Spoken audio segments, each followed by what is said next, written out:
Shalom to the royal priesthood. This is your boy KD84 checking in once again. Just want to do a solemn lesson and a very important one.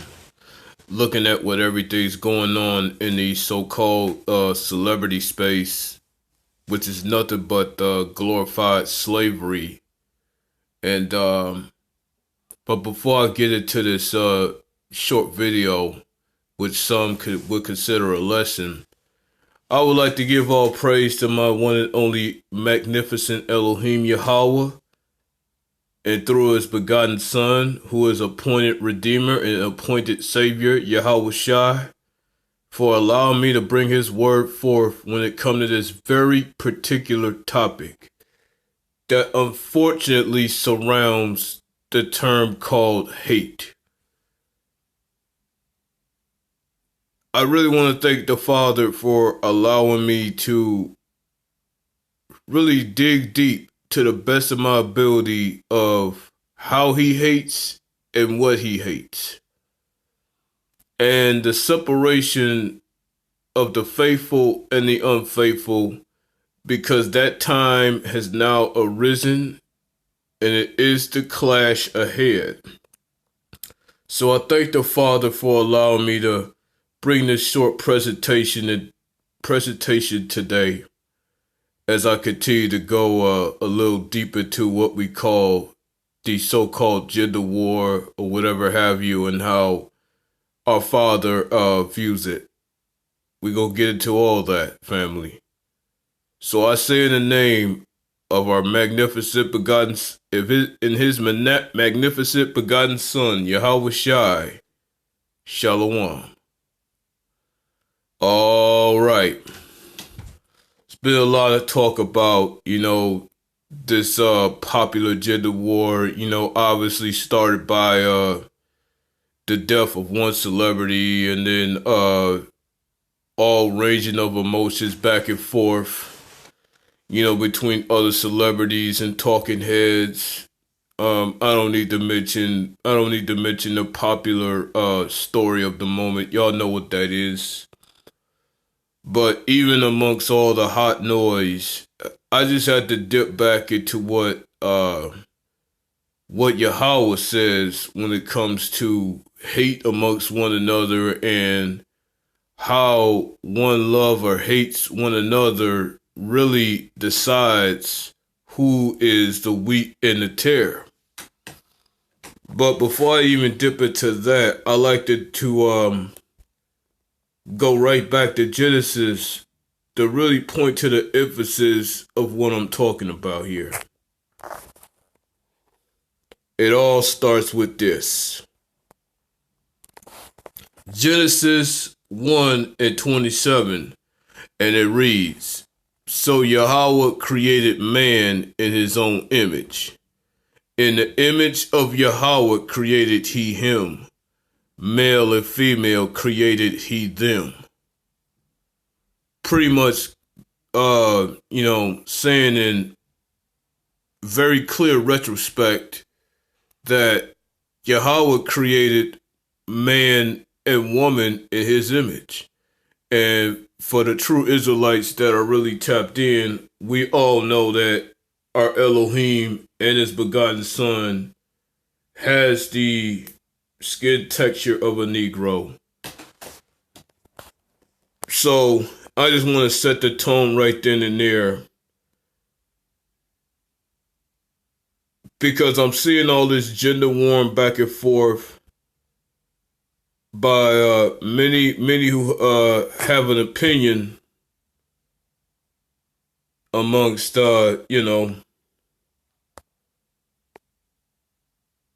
this obviously popular gender war that's going on right now. But I'm here to say to those who have such, let me go to Romans 9:6 for a second. And this is really the crux of who's the faithful, who's the good side, and who's the bad side. And I'm going to spell it out in Romans 9:6, and it reads, not as though the word of Yahawah hath taken none effect. For they are not all Israel which are of Israel. Let me read that last part again. For they are not all Israel which are of Israel. Pretty much what it's saying here, family, is that those who hate their counterparts are not of the royal priesthood. Just by practicing hate of your own counterparts, whether it be male towards female or female towards male, you hate your counterparts. You are saying to Yahawah, you are not amongst his children. So therefore, let me spell it out for those who really don't want to seem to get it. Let me spell it out for those who continue to be hard-headed amongst this council. If you hate all of your counterpart, you hate Yahawah. For example, if your brother, if you're a supposed man that is spreading your hate amongst all of your female counterpart, you hate Yahawah. And if you're a female that express all types of hate towards your male counterpart, you also hate Yahawah. That's what you're telling the world. And it's something that you don't seem to realize. Now, for those who want to continue to berate the counterparts of either side, this is what Yahawah has in store for you. So I'm going to go to Isaiah 13 and 15. Oh yeah, I'm going to be on fire. I'm going to be on fire today, family. Because I think it's time that I point this out amongst this supposed popular gender war after a celebrity death once and for all. Here's how Yahawah's going to set it straight. In Isaiah 13 and 15, and it reads, everyone that is found shall be thrust through, and everyone that is joined unto them shall fall by the sword. Oh yeah, this is an indirect and direct warning to you traitors and you coons who decide to join Esau. If you decide to join Esau and thinking it's going to be great because Esau is paying your bills, Esau is making you safe and all this other stuff amongst this cesspool because Esau is helping you make this your rest. This is the message that Yahawah has for you. If you are the one that is joined amongst them, guess what's going to happen to you? You traitors and coons are going to fall by the sword. Yahawah cannot stand a traitor. Yahawah will not push. He will not push a fence sitter into the kingdom. He will not push a fence sitter's name in the book of life, because that's what this fight is really about. And my final message, especially to you unfaithful folks, I'm going to go ahead and point this out now. In 2 Chronicles 15 and 13, and it reads, that whosoever would not seek the Lord Yahawah should be put to death, whether small or great, whether man or woman. You see that right there? You think you can just get away with doing your own thing? But as we all know in Isaiah 45 and 7, Yahawah controls the light and the darkness. So in clear retrospect, Yahawah runs and controls all things, including our movements. As we already know in John 15:16, Yahawah chose us, not the other way around. But here, this is a clear message to those who decided not to give their life to Yahawah. Even if you didn't seek Yahawah, you're not going to be spared. You're going to be put to death.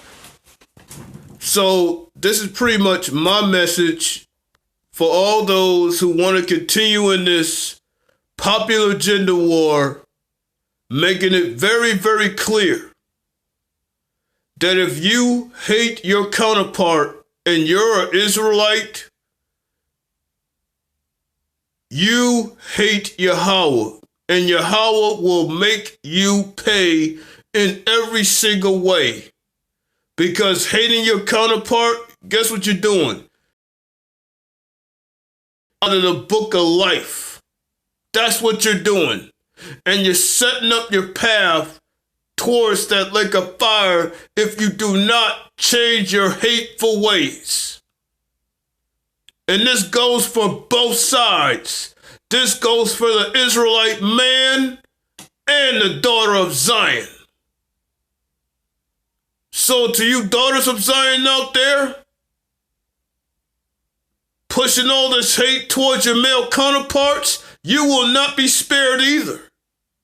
Same thing with you Israelite men that's spreading hate amongst your female counterparts. Of course, you're going to get it first. But just because the Israelite men going to get it first doesn't necessarily leave the daughters of Zion off the hook who profess to do the same thing.